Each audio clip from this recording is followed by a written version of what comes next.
Know that gender has nothing to do with performance.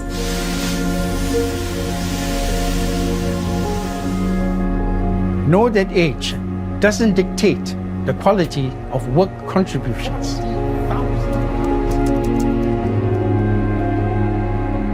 Know that family responsibilities don't get in the way of work commitments. Know that race is not a measure of ability.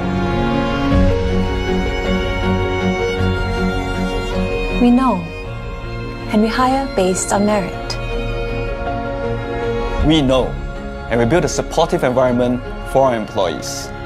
It's time we end workplace discrimination by knowing and acting on them fast. The housing boom may be slowing nationwide, but prices remain stubbornly high, according to a new report just out today. One of the biggest problems, not enough new homes and a shortage of builders to work on them. Well, to keep up with demand, the construction industry will need more than 2 million more workers by 2024, and more women, yes, they're stepping up. Here's CBS's Nancy Chen. Can you help me out? Thank you. After about 10 years as a New York City barista, Desiree Camacho decided it was time to nail down a new path: construction. Even my own mom, when I told her I was interested in doing this, she's like, why would you want to do that? That's a man's job. And I was just like, yeah, well, I need the man's money, so I'm going to go do the man's work, I guess. And it historically has been a man's job, but now more women are joining its ranks.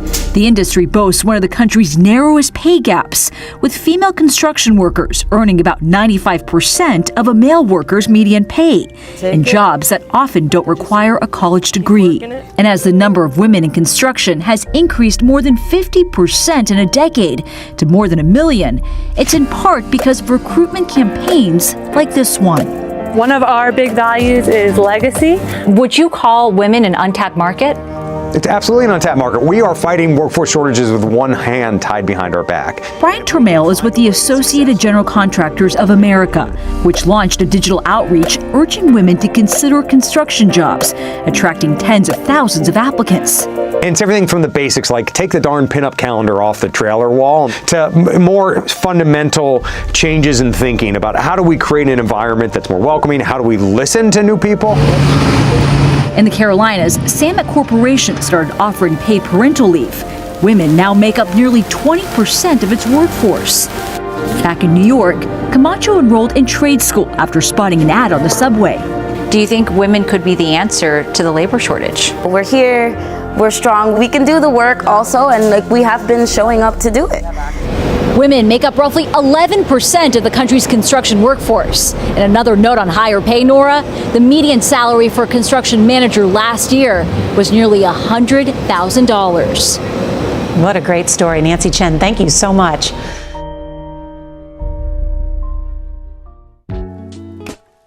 Good afternoon, everyone. I'm Joshua, and this is my classmates Pearly. Today, we are here to delve into the intriguing aspect of the Communist Manifesto by Karl Marx and Frederick Engels, the role of women in the context of modern industry. That's right, Joshua. We will explore how Marx and Engels challenge traditional views on women's labor and the family structure. So let's kick off discussion with a quote from the manifesto. Now, let's move on to the first quotes. The less the skill and exertions or strengths implied into the manual labor, in other words, the more modern industry becomes developed, the more is the labor of men superseded by that of women. This quote highlights how advancement of modern industry leads to the increasing involvement of women in labor. This questions the traditional gender roles assigned by the society. Absolutely. Marx and Engels argued that in a capitalist society, we are instruments of labor. Disregarding age and sex as factors, this challenges the societal norms prevalent during their time. The third quote, abolition of the family. Even the most radical flare up at this infamous proposal of the communists. So The manifesto proposal to abolish the family structure may seem radical, but it aims to address the inequalities and exploitation embedded with the traditional family unit. Indeed, Ferdy, by advocating for this abolition of the family, Marx and Engels seek to dismantle the oppressive structures that perpetuate class distinction and gender inequalities. Now, let's move on to the next quote. Community of women. But you communists would introduce community of women, exclaims the whole bourgeoisie chorus. The concept of community of women challenged the bourgeoisie notions of marriage and ownerships. It aims to establish equality and eliminates exploitations of women in both public and private spheres. So, actually, Marx and Engels are critiquing the bourgeois marriage system, highlighting how it perpetuates the commodification of women. The call for a community of women aligns with their vision of classless society. So, the fifth, women's liberation. For the rest, it is self-evident that the abolition of the present system of production must bring with it the abolition of the community women, springing from system of prostitution, both public and private.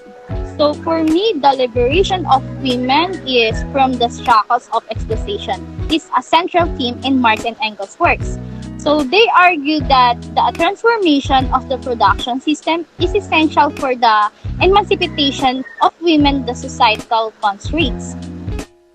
Okay, by addressing the root causes of gender inequality embedded in the capitalist system, Marx and Engels ask for a society where women are no longer treated as commodities but as equal participants in all spheres of life.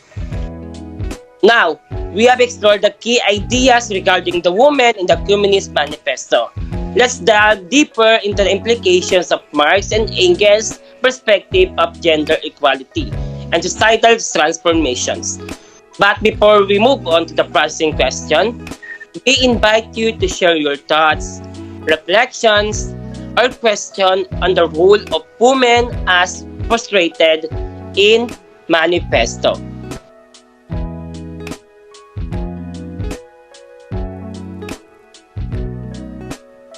So for the processing question, we have 3 questions. The first is, how do Marx and Engels use on the role of women challenge the traditional societal norms of their time?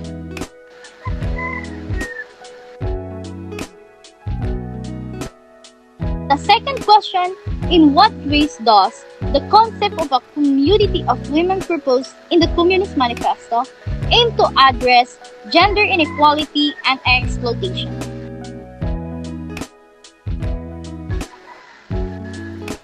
The last questions, what implication does the abolition of the present system of production have for the liberation of women from societal constraints as discussed by Marx and Engels?